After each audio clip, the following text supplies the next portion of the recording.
ne mange pas la paix. On ne mange pas la paix. Mais on ne mange pas la paix. On ne construit pas dans le désordre.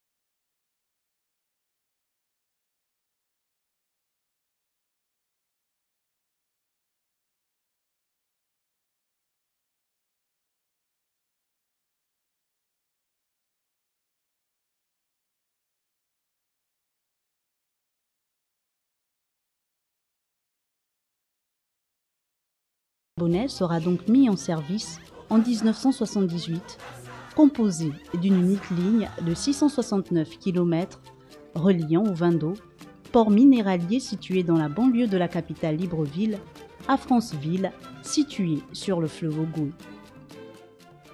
Mais qui est donc cet homme dont la ténacité et la perspicacité n'ont pas reculé devant la difficulté financière?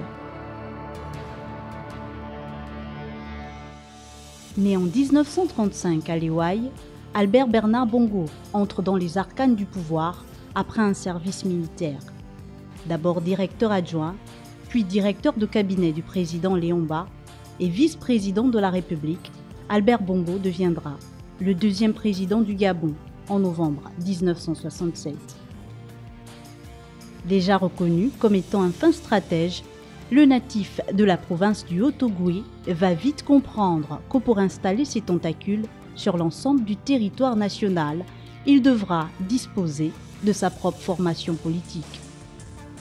En 1968, il fonde donc le Parti démocratique gabonais, socle du monopartisme jusqu'en 1990. L'un des tournants décisifs de la vie de l'homme aura été sa conversion à l'islam en 1973. Albert Bernard Bongo devient El Hadj Omar Bongo.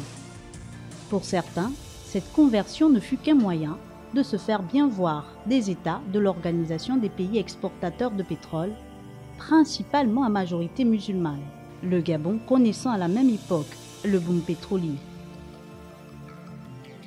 Dans ce petit pays d'un peu plus d'1 million d'habitants, le pétrole coule à flot, l'économie connaît de beaux jours, les chantiers structurants tels que la route, les hôpitaux, établissements et autres grands projets voient le jour. Mais Omar Bongo commence à être critiqué du fait que malgré l'existence d'une classe politique de l'opposition, cette dernière a du mal à s'exprimer.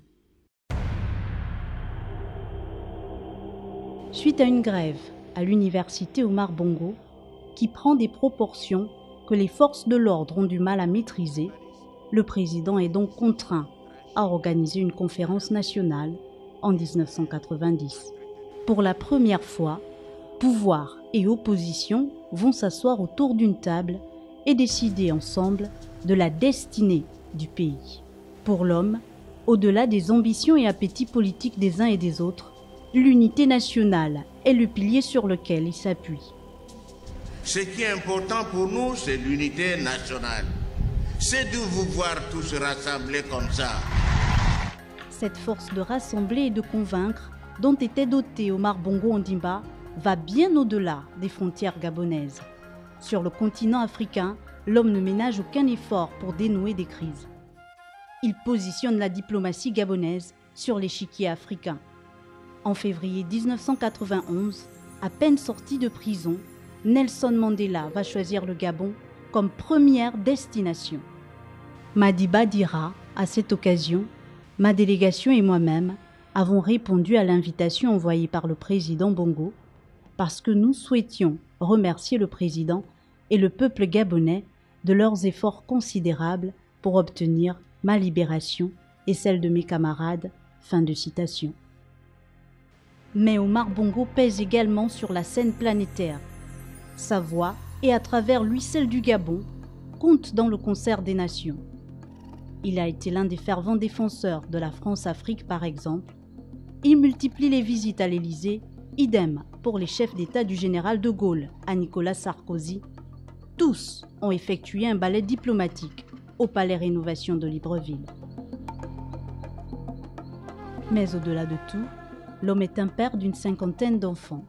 Il est l'auteur de plusieurs ouvrages, à l'instar du Petit Livre vert, Le dialogue des nations, L'Afrique dans le nouvel ordre politique et économique mondial et El Hadj Omar Bongo par lui-même. Dialogue, tolérance, paix, triptyque du PDG, formation politique qui lui a permis de se maintenir au pouvoir pendant 4 décennies. Au-delà d'une simple devise, c'est un courant de pensée pour l'homme. Chantre de la paix et de l'unité nationale, Omar Bongo y a été attaché jusqu'à sa mort. En 2005, il entamera son dernier mandat qu'il ne finira pas. En 2009, c'est affaibli que le président apparaît en public. Il y a des Gabonais qui pensent qu'ils sont plus indispensables que les autres.